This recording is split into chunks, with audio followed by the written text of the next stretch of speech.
Sesión muy importante que va a hablar justamente de uno de los problemas más graves del país, en tanto aún no se ha resuelto adecuadamente, la descentralización. ¿Es posible lograr un trabajo complementario y coordinado entre los niveles de gobierno nacional, regional y local? Brindar servicios eficientes a los usuarios en cada una de estas instancias. Este es el tema de Perú, país unitario y descentralizado. Exponen José Escapi, gerente general de ACE Pública en Apoyo Consultoría. Yanila Osorio, gobernadora regional de Arequipa. Alcides Chamorro, alcalde de la Municipalidad Provincial de Huancayo. Y Ernesto Valareso, el jefe de la PCM. Comenta y conduce Gonzalo Aguirre, vicepresidente del PAE. Dejamos la palabra a José Escapi. Ya llevamos 15 años de iniciado el proceso y para no andar en cuerdas separadas necesitamos un sueño compartido, un nuevo pacto político. Tenemos que estar de acuerdo que la descentralización no es un fin en sí misma, es un medio para que la gente en el Perú viva su vida plena. Todos los políticos y funcionarios de los 3 niveles de gobierno tienen que trabajar porque el Perú sea el mejor lugar para vivir, formar un hogar, hacer negocios, trabajar, entretenerse, vivir en libertad con el optimismo, el entusiasmo, la buena vibra que nos dio llegar al Mundial. Arriba Perú. No podemos sacrificar resultados por meros formalismos. Estamos acostumbrados, y hay mucha gente en el Estado convencida, de que descentralizar es transferir recursos a muchas de las entidades que han probado que no tienen capacidad para hacer la tarea y que tampoco dan resultados. El gobierno central no evalúa muchas veces los gastos de esas entidades. Es cierto que justos no pueden pagar por pecadores. Hay entidades que con las mismas restricciones y las mismas normas tienen desempeños exitosos. A esos hay que premiarlos y de esos hay que aprender. Sin embargo, nuestros balances numéricos no son buenos. Los 3 niveles de gobierno desde el 2013 están autorizados a gastar 40, gastan 30, reprograman siempre 10. Las entidades públicas no gastan todo lo que tienen y no lo gastan bien. La mitad de los proyectos viables no cierra brechas y la mayoría de proyectos están atomizados. Miren las cifras. Los municipios tienen un costo promedio de proyecto de 1.300.000 soles, las provincias 1.800.000, las regiones 6 millones y el gobierno nacional 8. Ese es un estudio de la Contraloría de un análisis entre el 2009 y el 14. El 60% de esos proyectos es de menos de 1.200.000 soles y solo el 3% superaba los 20 millones. Y en el caso de agua, la cosa no es muy distinta. Hace más de 30 años estamos acostumbrados a hacer la transferencia a municipios que son 400 unidades de gestión municipales que no tienen la capacidad para hacer la tarea y el resultado es que hay 4 millones de peruanos que aún no tienen agua en la casa y que la pagan más cara que el que sí la tiene conectada a la red. Y hay 9 millones de peruanos que no tienen desagües. La descentralización en sí misma no tiene sentido sin una visión compartida de que necesitamos un mejor Estado, unitario y descentralizado, al servicio del ciudadano y orientado a resultados, y no un Estado más grande, formalista, al servicio de sí mismo y a veces al servicio de los políticos o funcionarios de turno. El Perú ha sido, es y seguirá siendo una república unitaria y descentralizada. No solo unitaria, no solo descentralizada. Descentralizar sin perder la unidad de la república es el arte de gobernar el equilibrio entre la autonomía y el control. Las regiones y municipios requieren de la autonomía para responder a las demandas ciudadanas considerando la heterogeneidad de realidades regionales y locales. Pero por otro lado, el Poder Ejecutivo requiere ejercer el control para mantener la unidad de la República, controlar el uso adecuado de los recursos y evitar el uso abusivo del poder de los políticos y funcionarios. Si no manejamos de manera equilibrada la tensión natural entre los que reclaman autonomía y los peruanos que exigimos el control de la unidad de la República, corremos el riesgo de que por el control excesivo recentralicemos todo y que la autonomía se convierta en autarquía. La autonomía de las regiones y de los municipios se ejerce, dice la Constitución y las leyes, respetando las leyes de la República y las políticas nacionales. Al que no le guste, que se vaya a su casa. La descentralización es ¿qué hacer? ¿Qué podemos hacer para mejorar la capacidad de gobierno y de gerencia del gasto público descentralizado al servicio del ciudadano? Tenemos que implementar la ley de bases de la descentralización, la ley de regiones, la ley de municipios, las 7 leyes de desarrollo constitucional, ya las tenemos escritas. Tenemos que hacer la tarea tal y como dicen esas leyes. Necesitamos, además de una visión compartida, un champion, un líder. Ese, según la ley, es el Poder Ejecutivo. Y el Poder Ejecutivo debiera coger bloques macrorregionales y mandar equipos de profesionales, como lo ha hecho PRODES a través de USAID en los últimos 5 años. Y esos equipos de profesionales en el norte debieran trabajar las políticas educativas y mejorar la calidad de la educación, mejorar la enseñanza a maestros, mejorar los textos escolares, mejorar el mentoring y la inversión en colegios. En el sur podrían mejorar la atención a las madres que van con sus hijos a luchar contra la desnutrición crónica, medidas de talla y peso. En el centro mejorar la provisión de agua potable y en la selva mejorar los residuos sólidos. 3 años de trabajo adecuando las políticas a las realidades locales, optimizando los procesos y luego manualizando y haciendo guías, terminará la tarea luego transfiriéndole ese conocimiento los siguientes años. El norte le enseñará a mejorar la educación al sur, al centro y al oriente, y el sur le enseñará a mejorar la salud al norte, al centro y al oriente, y así sucesivamente. Eso es lo que nos mandaba, pero para eso el conjunto de 7 leyes de la descentralización, pero para eso tenemos que fortalecer el rol rector y la capacidad sancionadora del Poder Ejecutivo. La Ley Orgánica del Poder Ejecutivo, la Ley de Base de la Descentralización, la Constitución, claramente dicen que somos un país unitario y descentralizado y el Poder Ejecutivo tiene el mandato exclusivo para diseñar, establecer, ejecutar, supervisar y evaluar políticas nacionales sectoriales de cumplimiento obligatorio de todas las entidades, de todos los niveles de gobierno. Tiene que velar por el buen uso de los recursos públicos. Tiene un rol rector, literalmente lo dice, tiene capacidad sancionadora y está obligado a vigilar el uso de los recursos y establecer medidas correctivas.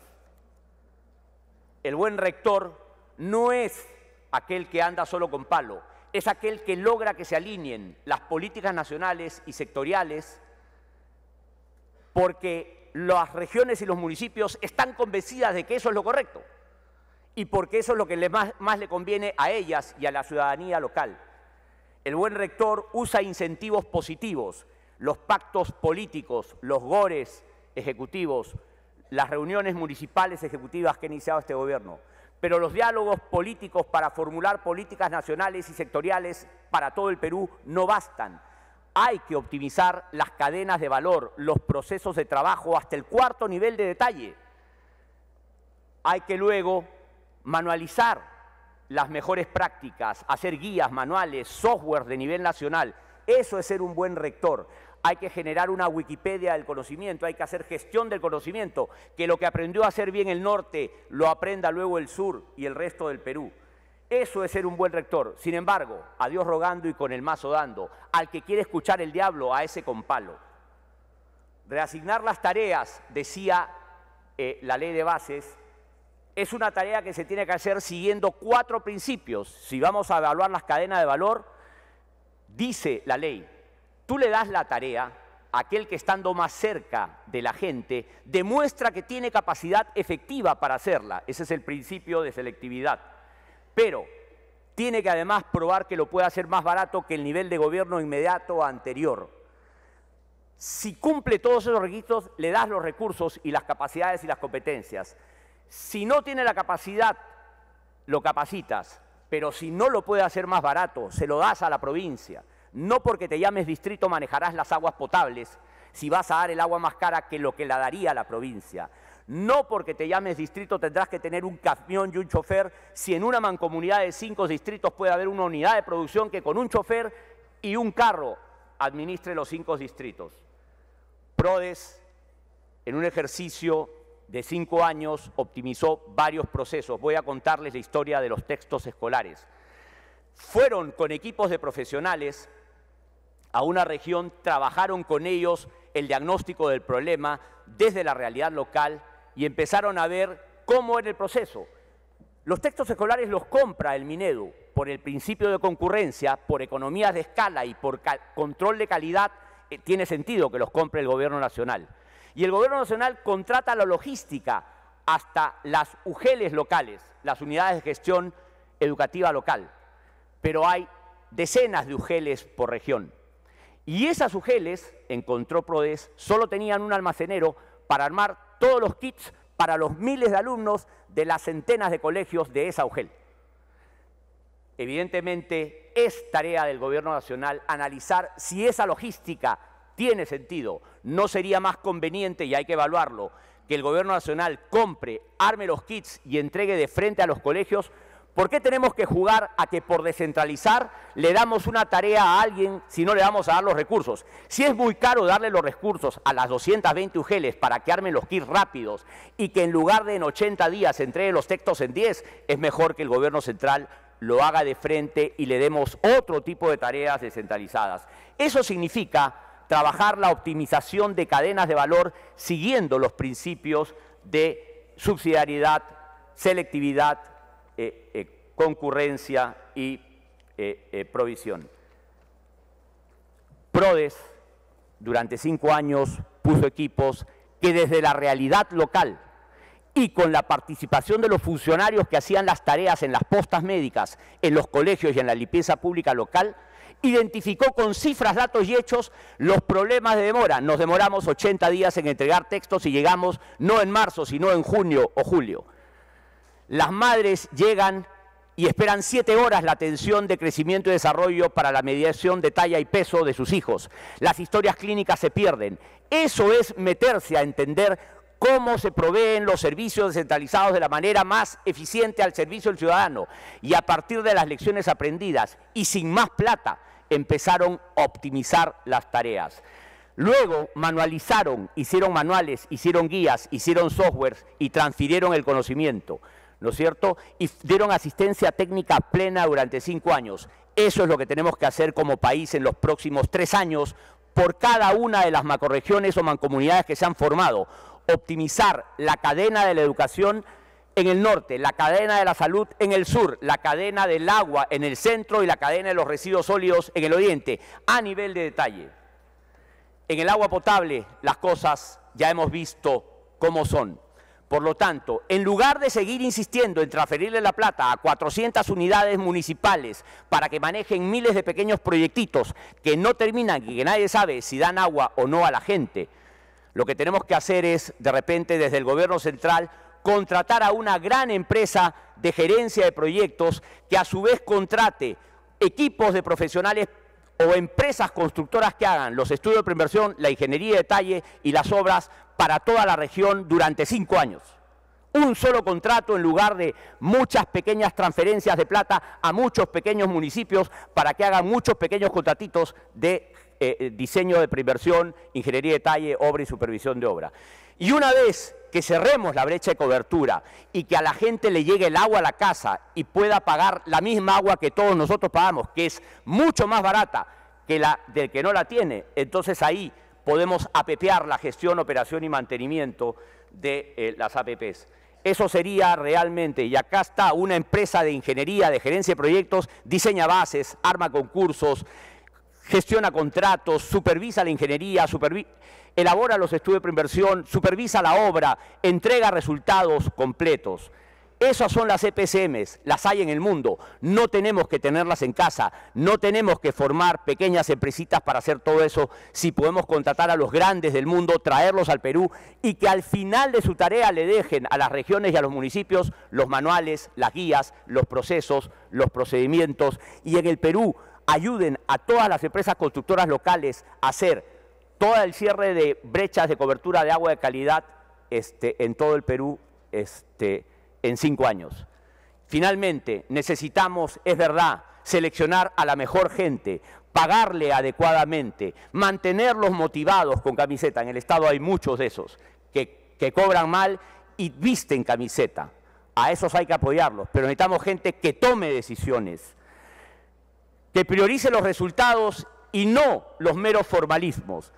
Gente que esté al servicio de la gente. Pero a esa gente hay que protegerla del pánico a la Contraloría. La Contraloría muchas veces, esperemos que este Contralor cambie lo que el Contralor que se fue nos dejó. Alguien que es un general después de la guerra, está prohibido por ley observar las decisiones de los funcionarios autónomos para hacer su tarea. El control de gestión es el control del Poder Ejecutivo. En las empresas son los directorios, son los gerentes, los que responden a los accionistas. Los auditores ven si se contabilizó bien la plata, si la utilidad es la utilidad y el gasto es el gasto, y algunos procesos si son óptimos en el manejo de inventarios. Lo mismo es el contador de la República. Él tiene que ver que se contabilice bien la plata pública, y a él se le ha pedido que vea la legalidad de los actos de los funcionarios y el grado de diligencia. No se le ha pedido que opine sobre si la decisión tomada fue adecuada o no adecuada. Entonces, nosotros tenemos que lograr una Contraloría que, con toda la experiencia que tiene de todos los errores que todos los cometen los funcionarios, haga el Pareto. ¿Cuál es el 20% de situaciones que explican el 80% de las sanciones a los funcionarios o los errores de los funcionarios? Con eso ayudaría mucho la Contraloría. Hay que ayudar a simplificar el back office. Los funcionarios tienen que leerse miles de normas para hacer la tarea de compras, de presupuesto, de logística o de inversiones. Y hay que convertir esas normas en manuales y guías simples. El funcionario tiene que saber que si sigue el manual, nadie lo va a sancionar por incumplir una ley. Y hay que darle asistencia técnica permanente, capacitación, hay que tener páginas de errores frecuentes y la Wikipedia del conocimiento y el gobierno digital. Sin embargo, la Contraloría tiene que distinguir al diligente honesto que se equivoca del negligente honesto que mete la pata, del deshonesto que mete la mano. A los dos primeros solo sanciones administrativas, no se metan con su patrimonio, no se metan con su libertad. Hoy día hay muchos funcionarios que no firman, y si ellos no firman, los jefes no firman. Y todos tienen que participar para que firmen, porque parece que todos se quieren ir juntos a la cárcel. Eso no puede suceder. Lo que tenemos que hacer es al deshonesto que mete la mano, meterlo preso, no importa qué tan buena obra haga. La Contraloría, yo creo, no debe tener el poder sancionador que se le dio. Es gato de despensero, juez y parte. Y a la Contraloría hay que regularle qué significa daño al Estado. Hay mucha gente que está enfrentando juicios civiles y penales porque por un informe de la Contraloría los procuradores o los fiscales les hacen juicios de recupero de dinero por haber ayudado a gente que se moría de cáncer o por haber... La cuestión es por qué haces la pista de noche si la puedes hacer de día, siendo de noche más cara. Oye, pero de día la gente transita, por eso se hace de noche. Entonces no se puede tener una Contraloría que haga esas cosas. Por lo tanto, el proceso de centralización, necesitamos trabajar unidos por un mismo sueño, no es un fin en sí misma, es un medio para que todos los peruanos accedan a una vida plena en todo el Perú. Para nuestra gente, el Perú tiene que ser un mejor lugar para vivir, para formar un hogar, invertir, hacer negocios, trabajar, entretenerse, desarrollarse en libertad y llegar al Mundial. Es un mandato legal, constitucional, irreversible. Tiene mucho que mejorar. Pero no se puede ni transferir la plata sin controlar los resultados, ni retroceder recentralizando todo lo que no funciona. Tenemos que fortalecer el rol rector del Poder Ejecutivo y la coordinación de los 3 niveles de gobierno. Hay gobiernos subnacionales, regionales y locales que con las mismas restricciones tienen desempeños exitosos. A esos se les debe premiar, de esos hay que aprender. A los negligentes y a los corruptos hay que aplicarles todo el peso de la ley. Pero por ellos no podemos desandar lo andado ni dejar de avanzar. Muchas gracias.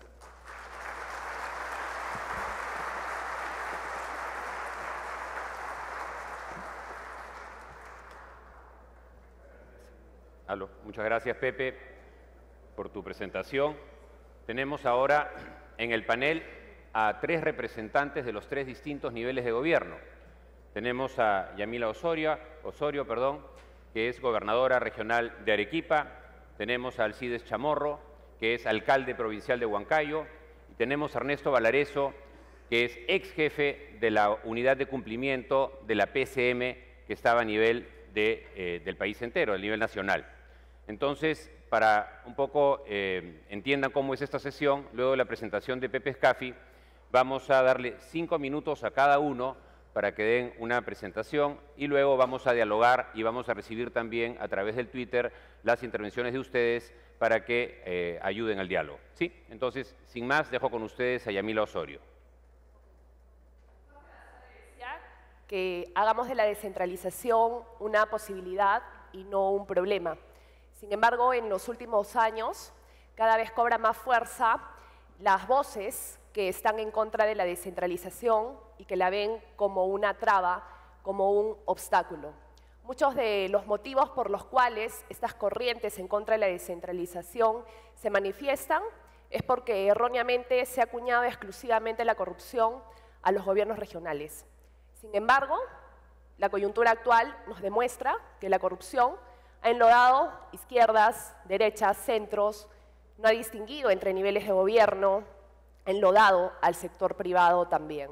Incluso este fue uno de los motivos por los cuales se asoció a que reelección era corrupción y el Congreso la prohibió, privándole al ciudadano de la libertad de decidir, premiando a la autoridad que pueda trabajar bien y castigando con la no reelección a quien no cumplía sus funciones adecuadamente. Con la coyuntura de la reconstrucción también han surgido más voces acuñando que la reconstrucción no avanza por incapacidad de los gobiernos regionales.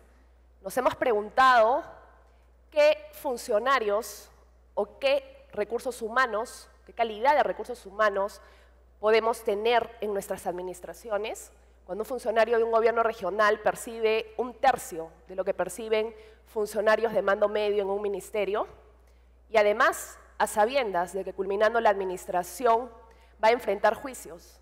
No conozco un solo exfuncionario público que no haya tenido denuncias o haya estado en curso en algún proceso administrativo, de Contraloría o judicial. Sin embargo, siempre se ha acudido a estas justificaciones, diría yo, ligeras y facilistas de que todo funciona mejor desde Lima. Estoy convencida de que la descentralización es una de las grandes reformas del Estado, que fortalece la democracia, la gobernabilidad, el desarrollo inclusivo, y que es absolutamente necesaria en un país heterogéneo, diverso, en donde la preponderancia de Lima en relación a las regiones es absolutamente evidente. Estoy convencida de que la descentralización es necesaria, teniendo en cuenta ese desequilibrio rural-urbano y concentración de pobreza que existe en nuestro país. Sin embargo, debemos de aceptar que el proceso de descentralización ha enfrentado serias limitaciones. En principio, porque el shock descentralizador del 2007 puso en evidencia las carencias que se tenía en los gobiernos regionales. Se han transferido competencias sin tener la correspondencia de adecuados recursos económicos, recursos humanos, tecnológicos, logísticos. Tenemos casos también, uno muy específico al que me quisiera referir, que creo que fue un gran desacierto, que fue la desactivación del Consejo Nacional de la Descentralización. Precisamente porque el Consejo Nacional de la Descentralización tenía a su cargo el monitoreo permanente del cumplimiento de las competencias transferidas. En segundo lugar, porque tenía la responsabilidad de capacitar constantemente a los funcionarios públicos en gestión y en gerencia pública. Los funcionarios se han capacitado una vez cada 3 años y no han habido mayores motivaciones para poder atraer talentos al Estado. Y también porque no han existido espacios institucionalizados que se fortalezca la relación entre los diferentes niveles de gobierno, propiciando el consenso, propiciando la construcción de una visión conjunta.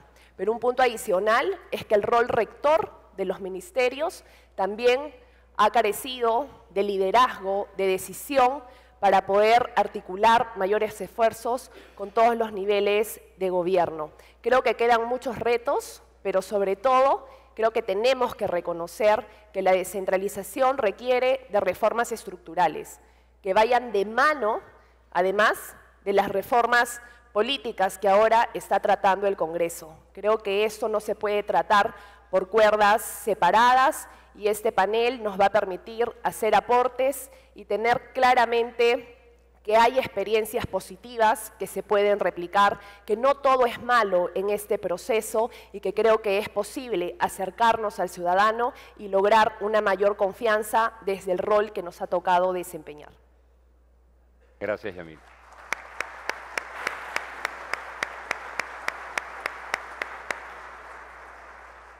Gracias, Yamila. Alcides.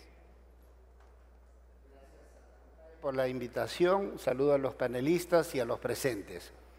La descentralización consiste en la transferencia de competencias, de funciones y sobre todo de recursos económicos del gobierno central hacia los gobiernos subnacionales. Esto es, gobiernos regionales y gobiernos locales.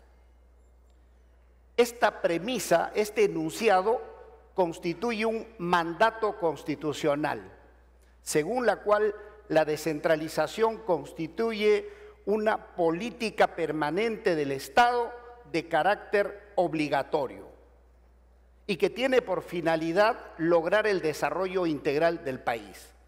De manera que es un imperativo normativo consagrado en el instrumento jurídico más importante del Estado, como es la Constitución.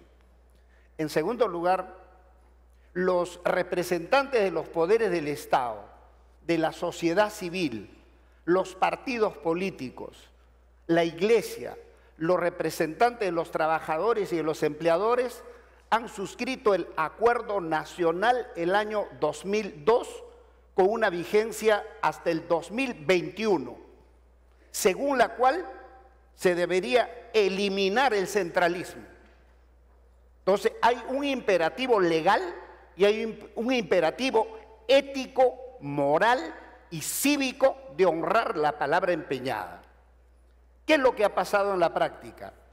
Lo que ha habido es transferencia de competencias y de funciones, mas no así de recursos económicos. El gobierno central no ha cumplido con efectuar las transferencias correspondientes. Por eso puedo señalar con claridad que hace muchos años está en marcha un proceso de recentralización. Y esta recentralización se explica en 2 hechos. Voy a rápidamente señalar cuál ha sido el comportamiento presupuestario asignado para los gobiernos locales. El año 2013 se transfería el 16.7% del presupuesto general de la República para los municipios. El 2014, 14.2%. El 2015, 12.1%. El 2016, 10.7%. Este año, 10.6%. En el proyecto de presupuesto para el próximo año, 10.2%. Es sostenido la asignación decreciente del presupuesto a las municipalidades. Y si hay alguien que no ha cumplido su tarea, es el gobierno central de no transferir lo que la Constitución le ordena y lo que la octava política de Estado del Acuerdo Nacional le establece. En segundo lugar, la recentralización se explica cuando hay programas que lo maneja el Ministerio de Vivienda o el Ministerio de Trabajo. Solo dos ejemplos. El Ministerio de Vivienda tiene un programa que se llama Mejorando mi Barrio con pistas y veredas. Eso no debiera ser un programa que se le transfiera a los municipios por el principio de subsidiariedad, porque es el gobierno local más cercano a la población, o que el Ministerio de Trabajo tiene un programa que se llama Trabaja Perú, si mal no recuerdo. Este programa tiene un techo presupuestal de hasta 1.200.000 y todos los alcaldes hacen cola para que puedan mejorar sus caminos vecinales, para que puedan trabajar mejorando también pistas y veredas, duplicándose. Entonces, debiera estos programas estar a cargo de las municipalidades y no del gobierno central. Esta decisión es peligrosa porque hay una permanente deslegitimación de las autoridades municipales frente a la población. Se elabora un presupuesto participativo con la concurrencia de los agentes participantes para hacer obras y el próximo año el presupuesto te viene con un monto menor, como en la Municipalidad Provincial de Huancayo, con relación al año pasado, 2 millones menos, enfrentándote con la población.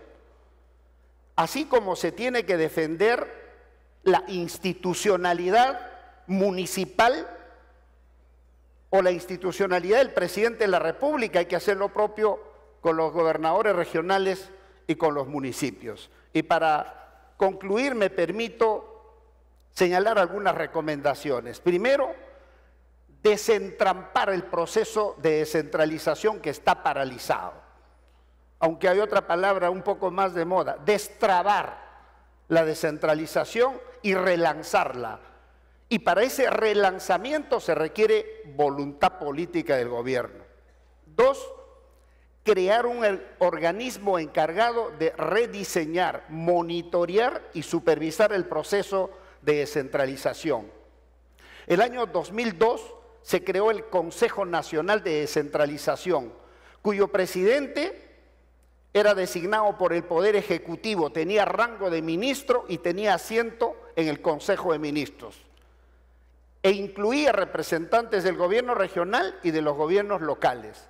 Ahora es una secretaría técnica, una unidad adscrita a la presidencia del Consejo de Ministros. Todas las acciones orientadas a fortalecer y a robustecer la fiscalización a través de la Contraloría u otros mecanismos, bienvenido. Y sin duda, termino en un minuto por favor, una transferencia mayor de recursos para las municipalidades. Si bien las regiones tienen el 15.6% del presupuesto general de la República, es para 26 gobiernos regionales. En cambio, el 10.6% para las municipalidades, para 1.870 municipalidades, de las cuales el 71% son municipios de zonas rurales que tienen 28.000 y 30.000 soles de presupuesto mensual.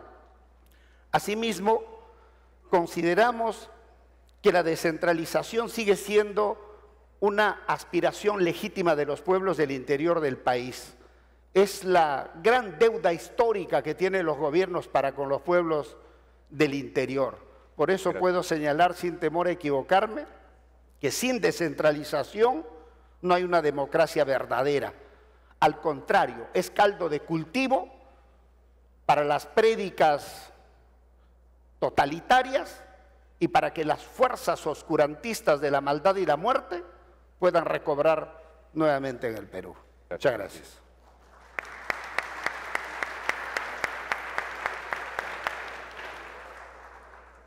Ernesto. Gracias. Bueno, primero que nada agradecer la invitación a los organizadores, Gonzalo, por participar como panelista de esta mesa.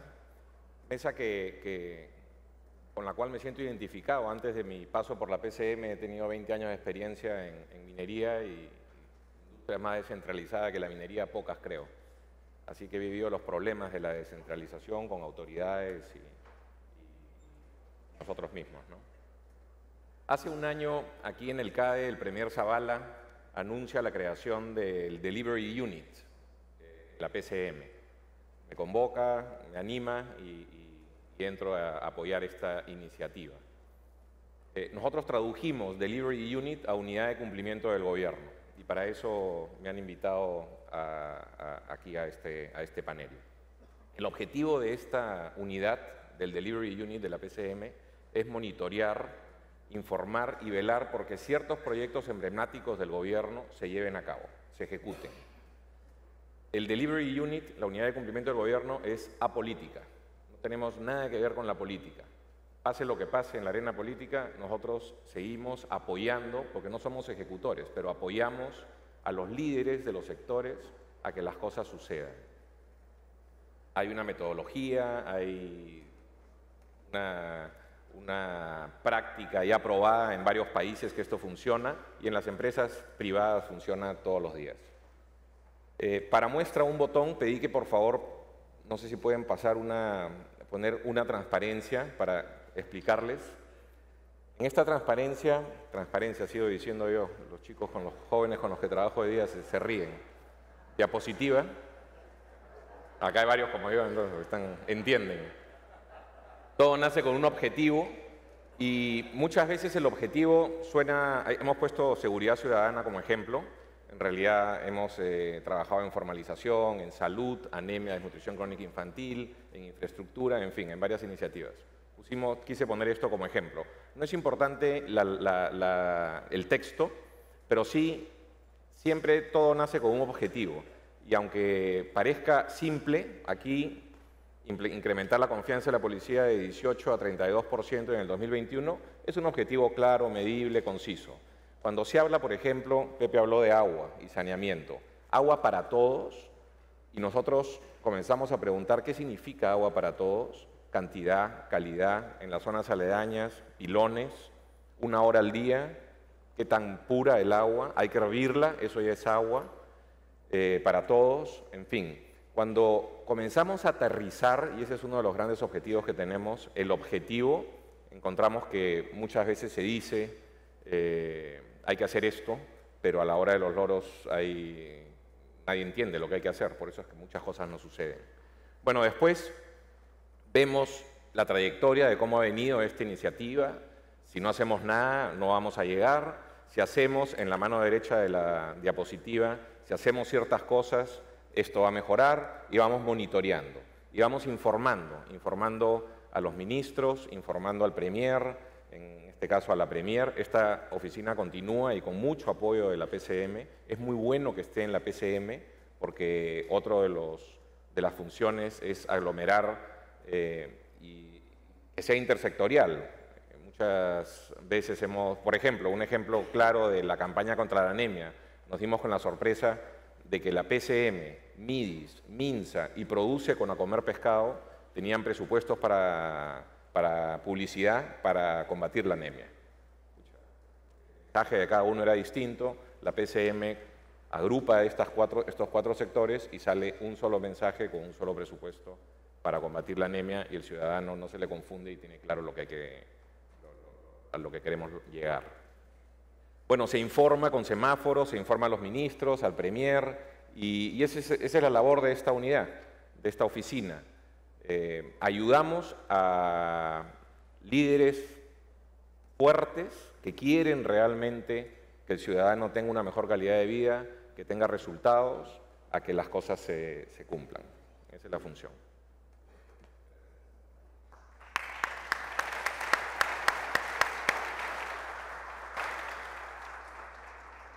Creo que queda claro de las exposiciones, y además está consagrado en la Constitución, que la descentralización es un proceso en marcha y que es central a la vida del país. Sin embargo, evidentemente no ha funcionado como queremos. La idea en este tiempo es ver de qué forma podemos revertir esa situación y ver de qué forma los tres niveles de gobierno pueden trabajar complementariamente. Desde Lima, aparentemente, la visión es distinta a la visión que se tiene tanto en las regiones como en las provincias y en los distritos del país. Entonces, quisiera plantearle a Yamila como una pregunta, 3 palabras: protesta, incapacidad y corrupción. ¿Qué opinas con respecto a ello, que aparentemente es la visión desde la capital con respecto al proceso en sí mismo? Creo que son las críticas más ligeras y fáciles de vertir en contra del proceso de descentralización. Generalizar siempre nos lleva a incurrir en errores. Yo podría decir que en el caso de incapacidad podemos ingresar a la consulta amigable y el promedio de ejecución presupuestal de los gobiernos regionales hoy está muy por encima de varios ministerios.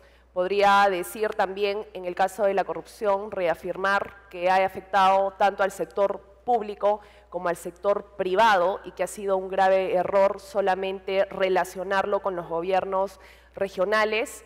Y podría yo más bien exponer algunos casos específicos positivos que nos llevan a renovar la esperanza de que la descentralización sí es posible, que la descentralización sí nos puede permitir avanzar en brindarle mejores servicios a los ciudadanos, que finalmente es el objetivo de este proceso. Por ejemplo, el caso del gobierno regional de Ica, mi colega Sillonis, ha logrado que en sus hospitales exista cola cero, algo que el Ministerio de Salud no ha podido hacerlo en los hospitales de Lima. En el caso del gobierno regional de Lima, ha logrado reducir la desnutrición muy por debajo del promedio nacional. En Arequipa tenemos en proceso de adjudicación proyectos de APPs por más de $1.000 millones, muy superior a los proyectos que ha adjudicado Proinversión el año pasado. Tenemos 2.000 maestros estudiando una maestría gratuita y un curso de inglés en entornos virtuales del aprendizaje, que notablemente va a incidir en mejorar los logros de aprendizaje de los niños. Gobiernos regionales muy pobres, como por ejemplo Ayacucho, Huancavelica, han logrado revertir los resultados de la evaluación censal en los últimos años. ¿Es posible coordinar, concertar con el gobierno nacional? Sí es posible. Tenemos una experiencia muy importante que son los GORES ejecutivos. Es un espacio propicio para fortalecer las relaciones. Fue una creación del ex premier Zavala, que creo que ha de alguna manera dado la importancia de que podamos construir una visión de conjunto para poder reducir brechas de infraestructura y brechas sociales. Un claro ejemplo que puedo decir de la muestra de la coordinación y la concertación es que hemos logrado destrabar Majesiguas 2 y que Arequipa al 2021 tendrá en irrigación 38.500 hectáreas, y ese es un resultado concreto del esfuerzo y del trabajo coordinado y articulado de un gobierno regional con el gobierno nacional. Gracias, Yamila.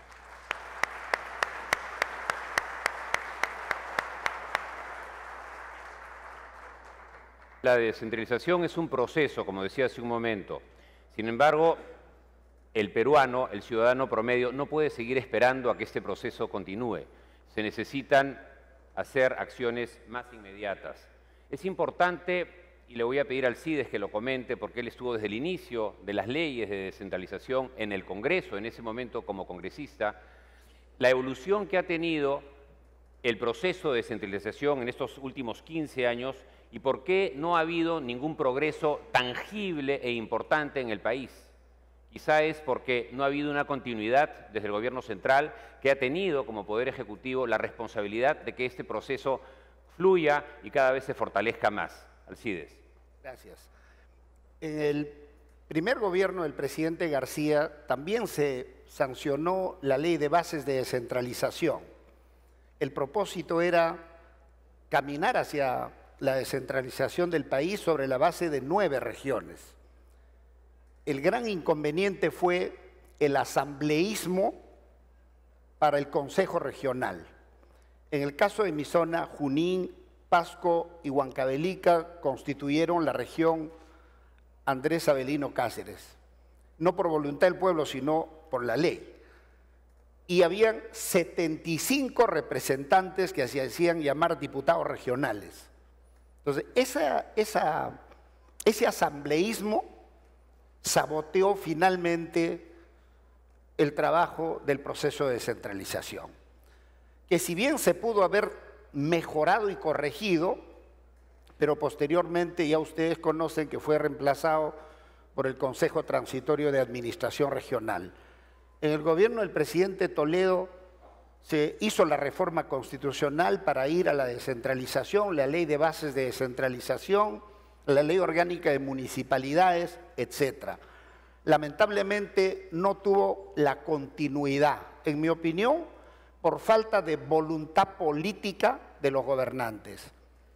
Sin embargo, en todos los procesos electorales nacionales hemos escuchado a los candidatos apostar por la descentralización, pero cuando lograron el objetivo, en realidad no se comprometieron. Si no hay voluntad política, es muy difícil que se pueda lograr este objetivo. Comprendo que esto es un proceso, pero que en 15 años no hayamos avanzado, si no hayamos retrocedido, evidentemente algo está mal.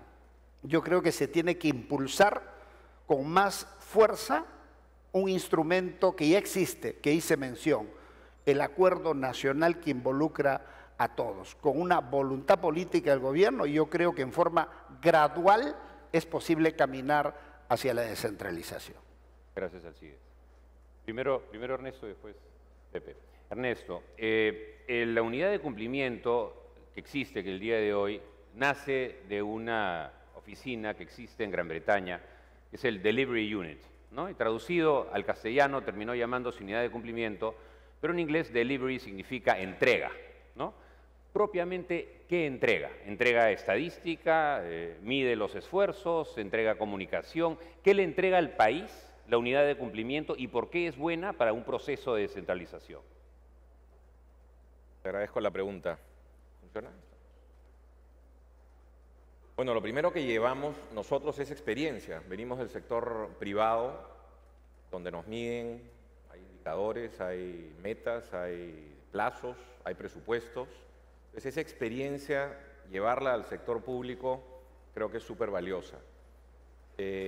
Nosotros ayudamos a que líderes sólidos, me refiero a ministros, a presidentes regionales, alcaldes, que quieran realmente tener éxito en ciertos proyectos, nosotros los ayudamos a que así sea, con la experiencia que tenemos.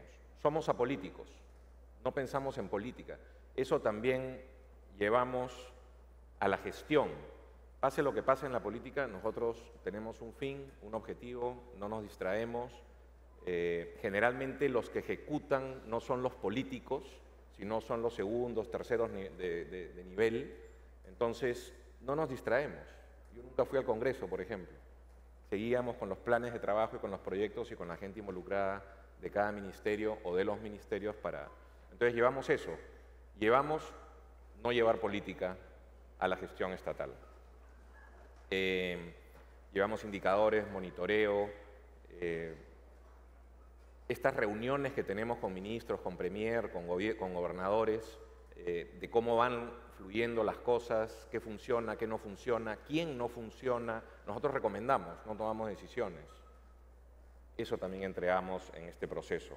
Creo que todo esto fortalece las instituciones, crea capacidades en los sectores.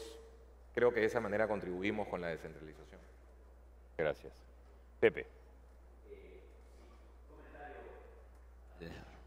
Doctor Chamorro, sí han recibido mucha más plata. Los porcentajes engañan. En el 2004 para inversiones no había ni menos de 1.000 millones. En el 2008 recibieron los municipios 13.000 millones. En el 2013, 21.000 millones. Y solo gastaron el 60%. Y recibieron 17.000 millones en el 2016. Cada vez han recibido más plata. Y, perdóneme usted, pero si los servicios municipales de agua debieran pagarse solos de las tarifas de agua de los vecinos que consumen agua.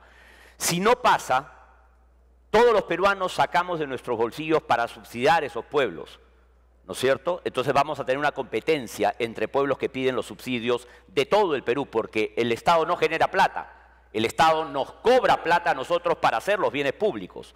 Entonces, lo que sí tiene que hacer entonces un alcalde para pedir plata es probar que puede hacer la tarea y que lo puede hacer bien. Porque si no, perdemos economías de escala y hay mejores maneras de hacer las cosas. Usted sabe que PNSR y PNSU es el fondo que subsidia del Ministerio de Vivienda la gestión de redes de cobertura de agua y alcantarillado. Entre el 2010 y el 2016, por transferencias del gobierno central recibieron 11.000 y solo han gastado 6.000 millones, ¿no es cierto? Quiere decir pues que hay muchos municipios que no saben hacer la tarea. No nos pida que descentralicemos a rajatabla. Es bueno tener la medida de control de calidades y puede hacer la tarea y se lo puede hacer más barato. No podemos atomizar las inversiones de redes porque perdemos economías de escala y tenemos muchos costos de control, de gerencia, de supervisión. Con un solo contrato es más barato que con miles de pequeños contratitos. Entonces, sí creo que estamos en un buen proceso y los principios de la ley son correctos y nunca el mandato fue descentralizar por descentralizar. Es descentralizar para que la gente tenga agua. Hoy día hay 4 millones de peruanos que con ese modelo descentralista de la gestión de fondos nacionales no la tienen y la pagan más cara que los que sí tienen agua en la casa. Muchas gracias. Gracias, Pepe. ¿Puedo responder? Sí, nomás. Bueno, si quieres una pequeña réplica, Alcides. Sí, lo que quería decir es que la administración del agua no está a cargo de las municipalidades, sino de las empresas prestadoras de servicio de saneamiento que tiene un manejo autónomo y propio.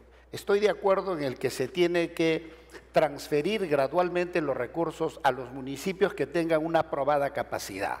Pero esto funciona para los municipios de las ciudades, pero no para las zonas rurales, que son cerca de 1.300 municipalidades de zonas rurales, que como dije muchas veces el alcalde es el portero, el datarista y cumple otras funciones más. Gracias. Hay algunas cosas que sí están funcionando, una de ellas que nace inclusive de abajo y por eso es quizá más legítima y funciona mejor, que son las mancomunidades. Hoy día es muy difícil trabajar a nivel de todo el país con tantos distritos, tantos gobiernos regionales. Sin embargo, si se agrupan de alguna forma u otra, como se pretendió en la ley originalmente, pero que no resultó, y hoy día se hace espontáneamente en algunas regiones del país, en mancomunidades, porque económicamente funciona mejor, está sucediendo esto y creo que es una de las luces que podemos ver en el proceso de descentralización. Yamila integra una de esas mancomunidades y quizás sería bueno saber qué es lo que está sucediendo en el interior de ellas y por qué eso es beneficioso para el país y para la descentralización. Efectivamente, creo que las mancomunidades de alguna manera responde al fracaso de la regionalización, que de acuerdo a ley se tenía que hacer por una consulta popular, un referéndum, y que tuvo un grave revés porque no hubieron regiones, salvo Arequipa en su momento, fue la única que dijo sí a la regionalización para poder unirse con Puno y con Moquegua. Pero se ha demostrado que lo impuesto no funciona. Por eso es mejor que concurran las voluntades y hoy tenemos a todas las regiones integrando alguna mancomunidad. Las mancomunidades nos permiten trabajar en un enfoque territorial bajo la premisa de que las situaciones o las condiciones comunes que tienen nuestras regiones, el reconocimiento de nuestro potencial nos puede llevar a trabajar proyectos integradores que lejos de promover divisiones nos permitan salir adelante reduciendo brechas y tenemos casos muy concretos que están teniendo éxito, corredores viales turísticos como lo estamos haciendo entre el gobierno regional de Arequipa y Apurímac para poder integrar provincias que registran mucha pobreza. Hace poco, algo histórico que ha sucedido luego de los enfrentamientos históricos que habían entre Cusco y Arequipa, hemos firmado un convenio en Espinar precisamente para integrar un corredor turístico que una Suicutambo, 3 cañones de Suicutambo con el Valle del Colca y de esta manera diversificar nuestras actividades económicas. Creo que las mancomunidades son un gran espacio de convivencia que están avanzando, que hay que fortalecer, que hay que dar más motivaciones a partir de la ley, y yo espero que en un futuro estas mancomunidades sean el paso previo a la regionalización. Gracias, Yamila.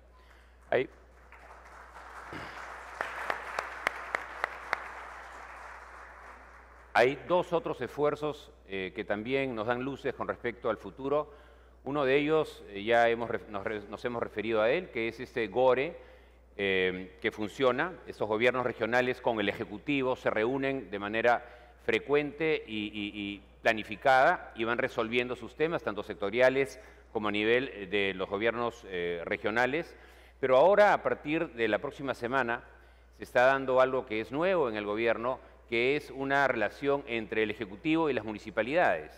Y en Huancayo, la próxima semana, se van a reunir representantes de 3 regiones, ¿no? Y de las provincias que integran estas regiones, para ver por primera vez cómo se puede trabajar directamente entre el Ejecutivo y los gobiernos municipales. Quizá, Alcides, nos puedes informar algo con respecto a esto. Sí, gracias. El GORE Ejecutivo es un ejemplo a seguir porque interactúan permanentemente los gobiernos regionales y el gobierno central. El día 6 y 7 de diciembre en Huancayo se va a desarrollar por primera vez el MUNI Ejecutivo. Los alcaldes de la región Junín, de Cerro de Pasco y de Huánuco vamos a conversar con el gobierno central. Van a ir más de 8 ministros. Ha comprometido el propio presidente de la República su presencia. Yo creo que es un paso importante para coordinar las labores y evitar duplicidad de funciones en muchos casos entre el gobierno central, el gobierno regional y el gobierno local. Adicionalmente, quiero señalar que en el tema de la mancomunidad también me parece valiosísimo. En el caso de Huancayo hay 2 proyectos que estamos trabajando. Uno con el Ministerio de Vivienda, una planta de tratamiento de aguas residuales por 300 millones de soles a través de una APP. Están sumamente avanzados los estudios, va a beneficiar al Tambo, Huancayo, Chilca, Huancán, Guayucachi, Víquez, Huacrapuquio, etc. Y el otro proyecto es que trabajamos con el Banco Interamericano de Desarrollo. Huancayo está incorporado al programa de ciudades emergentes y sostenibles. Se ha concluido el diagnóstico y ya se ha presentado los planes de acción y estaremos presentando también tanto a la región como al gobierno central y desde luego el propio municipio implementarlo progresivamente. Gracias. Pepe, una pregunta con respecto a la parte legal.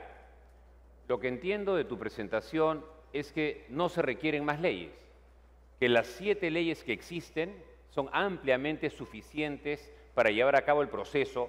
Lo que falta más bien es la decisión política de utilizar esas leyes para que el proceso continúe y se profundice. Eso por un lado. Y por otro lado, no sé si habiendo existido en algún momento un Consejo Nacional de Descentralización, que ya no existe y se ha reemplazado por una secretaría dentro de la PCM, tenga suficiente nivel o poder esa oficina y continuidad en el tiempo para llevar a cabo este proceso, que es un proceso, digamos, largo y que requiere de mucho respaldo político. Bien, sobre lo último, yo sí creo que el ejemplo que está dando este gobierno de los GORES ejecutivos y los MUNIs ejecutivos es un buen empezar para hablar de políticas nacionales, sectoriales, que luego se adecuen a las heterogéneas realidades regionales. Toda la vida he escuchado yo, hablando con funcionarios, que las políticas se escriben en Lima, en gabinete, y pretenden que en las regiones y municipios apliquen leyes homogéneas para realidades heterogéneas. Pero no basta el diálogo, ¿no es cierto? Los consejos de coordinación intergubernamental existieron en la ley desde el 2002 y recién este gobierno ha dado señales claras de que hay una voluntad política. El reto es cómo institucionalizamos eso para que no dependa de personas y gobiernos, ¿no? Y yo sí creo que si se empiezan con las mismas leyes existentes a crear todas estas condiciones que he dicho, de no basta hablar, la política tiene que aterrizar en una mejora del servicio descentralizado a la gente, Sí. para que la señora no espere 7 horas, sino que tenga una cita y se vaya en 1 hora con su niño de la posta, o los textos lleguen antes del inicio de clases y no varios meses después. Hay que estar mirando todos los servicios públicos, que se entrene bien a los maestros para que dicten bien las clases. Entonces yo sí creo que cuando tú aterrizas en manuales, en guías, en procesos de gestión, en cultura, en Wikipedias, en cursos virtuales, mientras no resolvamos el problema de la gente que rota, porque cada cambio de gobierno rotan todos los funcionarios, cada cambio de alcalde rotan todos los gerentes municipales, cada cambio de gobernador rota mucha gente, no hay estabilidad, ¿no? Yo sí creo que ahí hay que institucionalizar buenas prácticas y que quede en la cultura y en la conducta de la gente. Y la gente rota, pero un día estoy acá y el otro en el otro municipio, o sea que hay gente que podría aprender. Yo sí creo que mientras aterricemos al servicio de la gente todas estas políticas y diálogos, creo que podemos crear convertir en conducta las buenas intenciones de los buenos diálogos. Sin embargo, a veces las mancomunidades hay que también lograr que aterricen en proyectos concretos, porque es muy bonito hablar, es muy bonito señalar, pero cuando hay que pagar la cuenta, ahí es donde empiezan las dificultades muchas veces, ¿no? Sí, eso es. Gracias.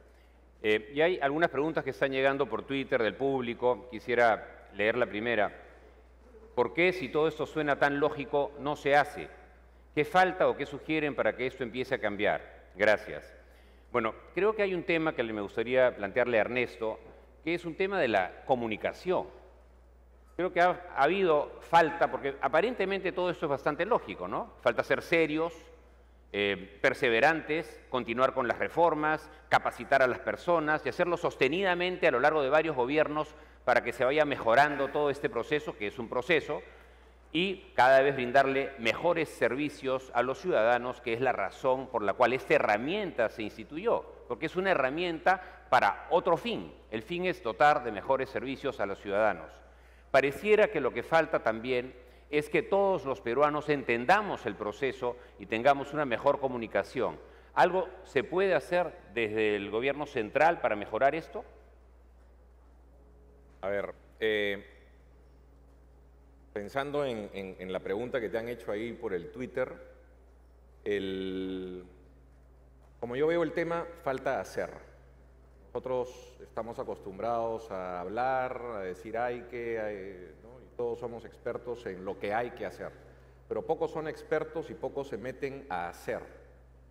Eso es lo que falta, pienso yo, y eso es en lo que oficinas como la Unidad de Cumplimiento del Gobierno, gente ejecutiva, gerentes que están acostumbrados a entregar resultados, pueden llevar al Estado. Comunicación, bueno, no se puede cambiar una historia republicana de 200 años en un año. Los resultados toman tiempo. Y pensar en el largo plazo para mí es muy, muy importante también. Estamos pensando muy en el corto plazo. Estos proyectos, las EPCMs que hablaba Pepe, con las cuales yo coincido con la mecánica y con la metodología, hay que llevarlas al Estado. Invito a los alcaldes, a los gobernadores, a invitar a la unidad de cumplimiento a que los ayude a formular un proyecto, ser exitoso, demostrarle al gobierno central de que sí se puede. Van a recibir mucha ayuda técnica, capacidades se van a quedar en la región, en el municipio. Yo creo que de esa forma va a comenzar a fluir. Y la mejor comunicación, bajo mi punto de vista, es la de cada uno y la que, oye, funcionó acá, funcionó allá, y dejar de estar tirando tantas bambalinas, ¿no? Entonces, hay que comenzar a hacer más. Gracias. Pepe, la última intervención, se nos acabó el tiempo. Sobre el tema de las leyes, toda la vida a mí me dicen no se puede, ¿no? Porque la ley no lo permite, ya se descentralizó, son competencias municipales.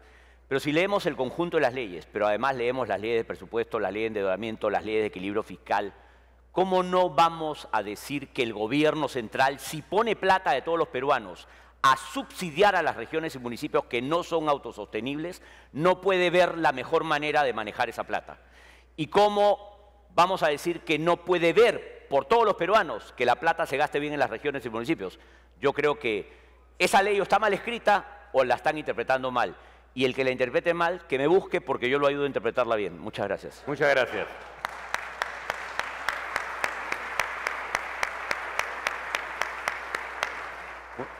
Muchas gracias al panel. Con esto ha terminado nuestra presentación. Muchas gracias. Muchas gracias a ustedes. Gracias a José Scafi, Yamila Osorio, Alcides Chamorro y a Ernesto Valareso.